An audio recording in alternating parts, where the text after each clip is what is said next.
Welcome, everyone, to another episode of Streamed and Screened, an entertainment podcast about movies and TV from Lee Enterprises. I'm Terry Lipshetz, managing editor of the National Newsroom at Lee, and co-host of the program of Bruce Miller, a longtime entertainment reporter. And we are coming to you one day after the Oscars, the biggest night in Hollywood. And I think we're tired. You were up last night. I was up all night. All night. It's so much going on. It was probably, in my opinion, at least, maybe the least surprising Oscars in recent years. There were not a whole lot of, I don't think there were a whole lot of controversies. I think as political as they've been. They haven't been as yeah. It was kind of an interesting show all around. We'll kind of touch on as much as we can, but I guess first and foremost, what were your initial thoughts? I thought it was dull. To be honest with you, I thought the show was dull. And I'm not putting it at Conan's feet, but he could have. I think he's trying too hard to be Johnny Carson, because even in some of those kind of aside things he does, he would have that look. And we remember Goofy Conan. The goofiest he got was at the opening when he was running around as Aunt Gladys. And he didn't do anything else like that I thought was Conan-esque. You know, he could have done a tour of the Oscar factory, and it could have been a real fun thing to see him dip an Oscar in the gold plating and see what happens. And then you can hear him say, and then I put my hand in, and what happens then? I could see his writers doing something with it, but I don't know. So I thought that was very safe. I thought they played the Timothée Chalamet made a bad statement. They played it okay. He had a slight joke about that, but I think that was all set up. I really do. I think the people being indignant about him saying something that was really true about ballet and opera being, in a tougher position than the film industry, was just a way to draw perhaps a competition where there wasn't any. If Michael B. Jordan is winning the actor award from the Screen Actors Guild, that's a good sign that he's got the largest voting block behind him. And it doesn't take that many votes to win. But so they felt, well, if it's a cut and dried thing, what do we care? And so I think they hyped it. Yeah, and we talked about this before we came on too, because I had that question as to when exactly did the Oscar voting close, and it was a day before he made those comments, right?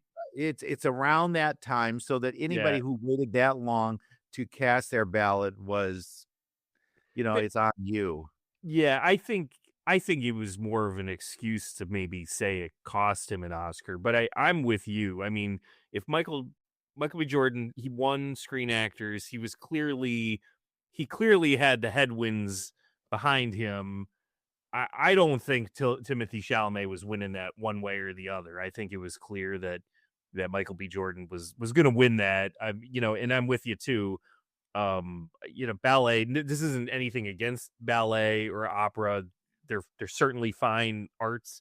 But the reality is nobody talks about them in. Well, like when was the last time any of us had a conversation about ballet or opera? I mean, it's just these are part of the struggling arts programs out there right now, and they certainly deserve to be seen. I don't think it's a criticism. I don't think he was criticizing them as an art form. I think he was talking about like they're in a pickle, and Hollywood's struggling to some degree, but certainly not to their level. And then they said, oh, they really shoved it in his face by having Misty Copeland come out and do a ballet move during the Sinners song. Yeah. No, they had announced her a long time ago that she was going to be a part of this before he said anything. And I think people wanted to read into that he said that they were struggling, and they hyped it. And so I'm on Team Timmy. I'm sorry that he didn't win. He has many opportunities more than anybody else does. Probably even more than Michael B. Jordan, to be honest with you. And we'll see him back again. But we're teaching this kid a lesson. And, he's got too much money. I mean, the stuff I've read about, and that doesn't fly. He gave a great performance. I thought it was Oscar worthy. He didn't win the Oscar, but the guy who did win the Oscar was good too. Yeah. And you can't deny him the award and say, oh, he got it because everybody was mad at Timothée Chalamet. That's why. No, it wasn't. So case I closed. right. I think the problem that Timothée Chalamet has right now, it's the same problem Leonardo DiCaprio had for a You're too very long time. successful. They're Yeah. just it's like you're really, really good and you have a lot of success, but you're also, it's like every year you're going up if let's say you get nominated every year for a few years, you're being nominated other than best picture in a category with four other people. It's you're one of the five best. Like And who does it's the best really job tough. of sucking up to people while they're at parties and going, Yeah, "Oh, you'd vote for me? Really? right. Oh, Yeah. thank you. That's so great." Maybe Sean Penn might be right. Don't even engage with these people, and I think he won. Yeah. He didn't even Well, show. right. So here's another piece of this. Now, Sean Penn, tremendous performance in One Battle After Another. And we're going to talk more, of course, about that movie, Yeah. which was the big winner of the night, of course. But here's another one where I'm wondering if he was actually deserving of the award, not from a performance standpoint, but at some point you have to, I don't know, you have to take into account people's actions or indifference or whatever. So I mean, he's obviously won a few times before, right? This was his third, correct? And he's made comments of like, well, they should just melt them down. I'm going to melt them down and have them make bullets for Ukraine and, to fight off the Russians. Like, okay. I mean, I get what you're saying, but let's not be silly. If you melt down two Oscars, how many bullets are there going to be? Is anybody even going to notice? I mean, they're just going to get put into a box with a whole bunch more bullets. I Nobody's, got shot by an yeah, Oscar. like I know he gave one of them to Zelensky and he said, as soon as the war is over, fly back to Malibu and you can give it back to me. It was something like that, right? I'm fine with that. That's like, I think that's a good gesture and it's a way to make a statement. But he doesn't show up at these shows. He doesn't seem to care. This isn't like two sports teams going at it and you have a clear winner and a clear loser. This is a subjective award.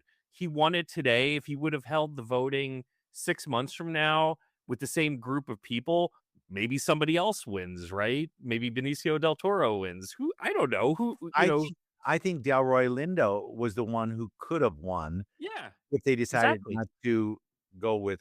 But it's hard to predict them. There's a segment of the voting populace who are Yeah. old. And really, after a certain time, they should say, "You're not making movies. You're not in the industry anymore. So, Hmm. are you a best judge of the kind of things that are going on?" Yeah. They'll go see a film, but then they'll complain about it. So, Right. you know, and he's a safe choice. They go, "Oh yeah, we've given one before. Let's give him another one." I think like so this is just comes down to me personally as somebody who's an official, right? I'm a sports official. I do baseball and softball games. In the rule book, there's a reference to, if you do something like if you run the bases backwards, right? It's called not only are you out, but you'll be ejected from the game. And the reason why you're ejected from the game is because you're making a travesty of the sport. I'm not saying like, Sean Penn is an awful individual or whatever, but I feel like he's making a statement of sense where like the Oscars, they don't matter to me. The Screen Act, like none of these awards matter to me. I'm just going out and I'm making movies. So it's almost to a degree some A of his mockery. it's making a mockery of the award. So don't give it to him. Just like don't nominate him. Don't just leave him out. He doesn't care. If he doesn't care, leave him out and put somebody else in. That's all I said. Like, was he deserving of the Oscar? Absolutely. He was really good in that movie. It was a really good movie, but he doesn't care. Don't give it to him. Okay, remember back when George C. Scott said he didn't want it? Hmm. They gave it to him. Don't give Remember it to him. remember when Marlon Brando said he Yeah, didn't want it? right. They gave it to him. Don't give So, it to him. right, Yeah, give them what they want. exactly. Um, but Julie Andrews, to go into another one, said she didn't want the Tony nomination for Victor Victoria because she was the only one from that play.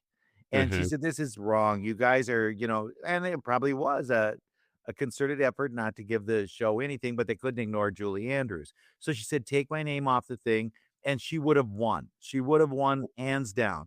But they abided by what she wanted, which was Yeah. we're not voting for her. It's as I said, this is such a subjective thing, and, like, on any given day, depending on which way the wind's blowing, somebody else could've it's like in '94 when they gave it to Forrest Gump instead of Pulp Fiction.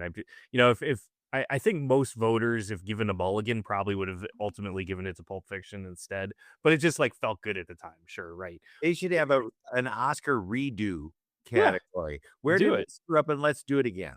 Yeah, like, and that's also where I guess sometimes these honorary Oscars come from. But, to kind of segue here to, like, when we make mistakes, or when Oscars make mistakes, or just sometimes you get people who they get nominated year after year after year after year, and they don't win anything. You look at how long did it take for guys like Scorsese to win an Oscar. Well, really It was not his best work. Right. It was a big night for Paul Thomas Anderson, who went, how many years of it was like, what, the 28 years since his first nomination, and he was finally He it got was a a clean bunch. sweep. Yeah, clean sweep, with the screenplay, best director, best picture. It's certainly deserving. I don't think you can look at it as being, not his best work, and we're gonna give it. I don't know if I think he may have had others, you know, There Will Be Blood, was that one better than would you put that one better? Like, you know what I'm saying? He may have had a better movie. Three Nights was really good, but it's kinda like you can't give an Oscar to a vampire movie. Can you give a movie about porn an Oscar? I mean, that's another discussion, but he was certainly very deserving of it, and it was nice to see PTA, take home the trifecta. Yeah, well, and, he seemed, pleased by all of it. I think he was just genuinely charmed by the idea that they would open their doors to him. And you see, look who's sitting behind you. Why, it's Steven Spielberg, Yep. and he was a producer of Hamnet, so that's why he was there. It wasn't like he just got seats because he's Steven Spielberg. Right. But yeah, I'm glad it won, and I'm glad. Truly, I wanted Hamnet. I wanted Hamnet in the worst way, but the tide didn't go in that direction.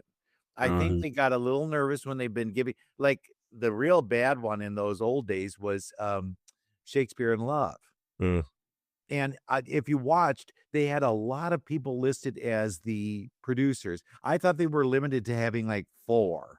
And apparently they've opened the door again. And so you're going to see more actor names in that producer list. Timothée Chalamet was a producer of Marty Supreme. Um, Yeah. Emma Stone was a producer of Begonia. So maybe this is a way some of those ones sneak in and get an Oscar, is through being Right. a producer of the film. But, Yeah. yeah, no, I think when you look back, you go, "Yeah, that was right," and I'm glad that it didn't go to Sinners. I really am, because I think cracking the door to a vampire film, and it could have been something other than a vampire film if Mhm. some of those segments weren't there. Right. Because it had a great story about the history of blues and where all this comes from. Mhm. I loved, and the ending, it had the best ending of any movie this year. Oh, yeah. Yeah, that was, bringing out Buddy Guy, and, yeah, that was I love Sinners, it was such a good movie, but I'm with you where it feels weird giving a vampire movie Best Picture, and I think it worked out fine. It got screenplay, original screenplay, absolutely deserving, so you were able to give it a major award and acknowledge it in the way it deserved. Michael B. Here's your Jordan. leg lamp. Okay, you're Right. good. Yeah. Michael B. Jordan, certainly, deserving of an Oscar. I don't think, you can take that away from him. Um, I think supporting actor would have been maybe, an additional nice choice in light of the fact that, a certain winner couldn't be bothered to show up nor seem to care. Uh, but Watch out if Sean Penn shows up at your door. I would love it. Let's hang out, Sean. Let's watch some movies or He's something. gonna bring you an Oscar. You wait. I know. Yeah, actually, Sean, I'll send you my address. You can give me your Oscar. I don't care. I'll put it up behind me with my other trinkets and bobblehead dolls. How about that? Right. Uh, but no, I think overall it was good to see One Battle win. I thought they did a nice job spreading the awards around. Did you feel there was any big shocker in the night with anything? Well, the idea that we got 2 winners in the short subject Yeah. was interesting, that there was a tie, but I think that's done with panels, so it could actually be a tie. Yeah. Yeah. It was heartwarming to know that they would open the door to Weapons, because Weapons is definitely a horror film, and Amy Madigan, deserving. I had to look at the credits before I knew who that was. So if you have to find out somewhere else who's playing this role, they got to be pretty good. Now, there's no room for a sequel for her, so that kind of shut that door. But that was interesting to see. And then I think there were only 4 of the best 10 Best Picture nominees that didn't get anything. But it was going to happen because they had too many movies and not enough stuff. Right. I think Frankenstein did better than most people would expect, because they go, Netflix, I don't care. And there was a moment there where I thought, could it have momentum? Could we see a little more for Frankenstein? I don't know. We got Dracula coming this next year. I don't think it's getting anywhere. I was thrilled to see Sentimental Value get the international film. We had an interview with Joachim Trier earlier this year, and he seemed so genuine and such a film fan, and the idea that he is in the business that he really loves, and he is a student. I bet it was like heyday for him, going around that party just talking to people that he wanted to know a little bit more about, and the movie was great. And again, it was one of those things where the first I think they said it was the first film from Norway to win international film. So okay. Stellan Skarsgård could have been another one who could have slipped in there and won. But for the most part, I would have wanted more for Hamnet. But I was fine with Jessie Buckley, because I was on her train all year long going, yep, Jessie's got to win it. Jesse's got to win it. And I was thrilled to see her win it. She was, I had a chance to be in the virtual press room, but you didn't get a chance to ask questions of everybody. So I got to tell you, that's up front. So a lot of times you were just listening into what other people were interested in. And I found it kind of odd that they were very niche in their approach to these questions. It'd be somebody like, I'm from Norway and I want to ask a question from Norway, and then they'd say it in Norwegian, and then you don't know what the answer was, and then somebody would have to say, well, could you please interpret that for the rest of us? Same way with Korean, with the K-pop Demon Hunters winning. They would go off on a rant with somebody who was a Korean newspaper, and there you go. So, that was kind of fascinating. But Jessie Buckley talked about it was just so heartwarming. She just had a baby not too long ago. The baby had a tooth, and she was thrilled about that. It's Mother's Day in Great Britain, and so she was able to celebrate that. There were a lot of it all came together at once, and she was so pleasant and so charmed by all of it, and you couldn't help but fall in love with her. I hope that backstage stuff hits YouTube or wherever today, so you get a chance to see just how truly pleased she was, even though she's won everything leading up to this. You go, well, come on, it better happen, or else I'm going to be pretty mad. And she was just charmed by the whole thing. And I think that was really cool to see. Others, well, okay. I don't know that I care about some of the ones who were backstage, but you found a little more of the story. They told you a little more about what their journey was. And for the most part, these are people who don't go to this every year. These winners that you see. And so it might have been their first time at the Oscars. and what it meant to Right. them and where they came from. So there's an origin story that comes out in the press room about Oscar winners. But I was okay. Things I was upset about. Can I go there? Sure.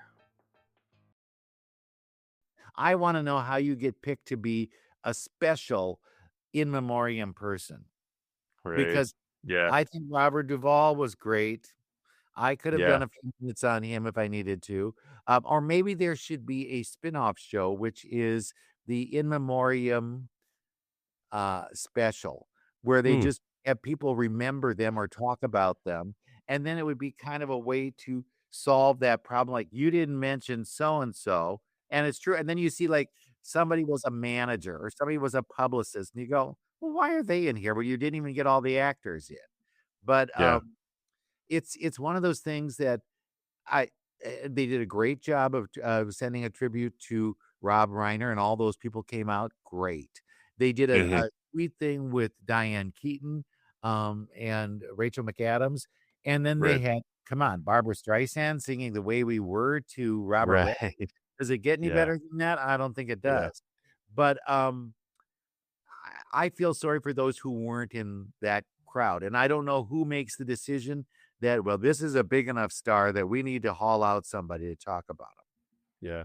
Yeah, I had the same kind of thought because first off, I'm always trying to remember who had died because it's not a calendar year also, right? It's from basically since the last Oscars. And you also wonder too, like at what point do you have to cut that off because you have a show to produce? So um, I assumed that the big night or the big one would be Rob Reiner because it was so recent and it was so tragic. And sure enough, and I thought that what they did with Billy Crystal, where they brought out all of many of the living actors that have been in his movies, kind of walked out. That was nice and it was touching. And I also agree. Um, talking about Diane Keaton and Barbara Streisand talking about Robert Redford was great. I'm with you. I was a little surprised they didn't do more with Robert Duvall. He was an Oscar winner, and of course he's been in so many iconic movies, the Godfather films, um, You name uh, it. He's been yeah, nominated how many Apocalypse times? Now, right? I mean, I love the smell of napalm in the morning, right? Yeah, and I I think this is my way of solving the in memoriam problem, is you must have been an Oscar nominee to be included. It's Yeah, our club. That's how we, and if you say, well, yeah, but you didn't include Pamela Anderson.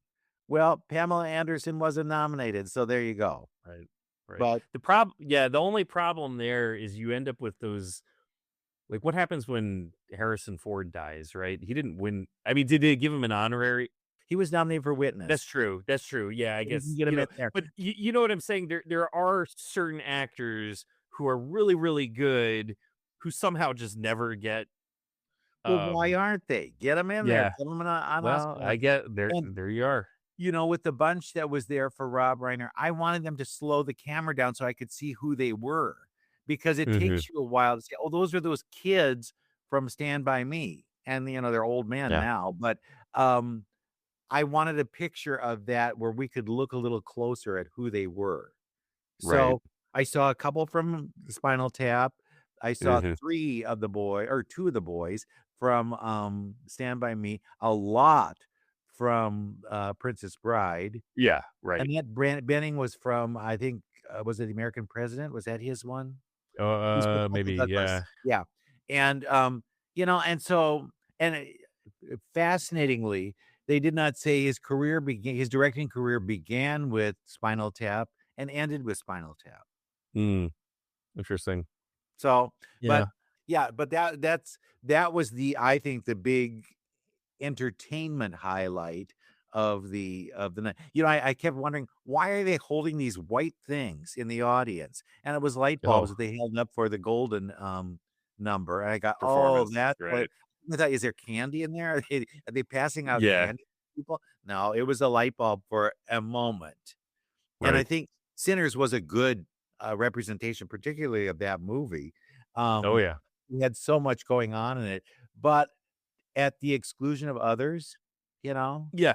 I know that's such a weird spot too. I mean, I don't expect the orchestra to perform the score of a film or a chunk of the score of the film, but when you do have just 5 songs nominated, uh why not just, carve up some time. I did think they did keep the pacing of the show on. I mean, they really didn't have to play too many people off.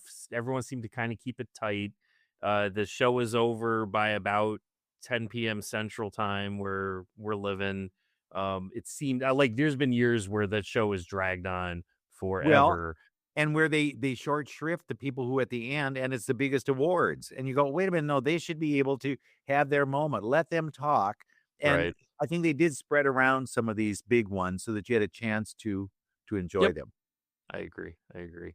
So yeah, I mean, overall, I enjoyed the show. I'm with you. It wasn't the best. I don't think Conan was quite on it like he has in the past. I did appreciate that.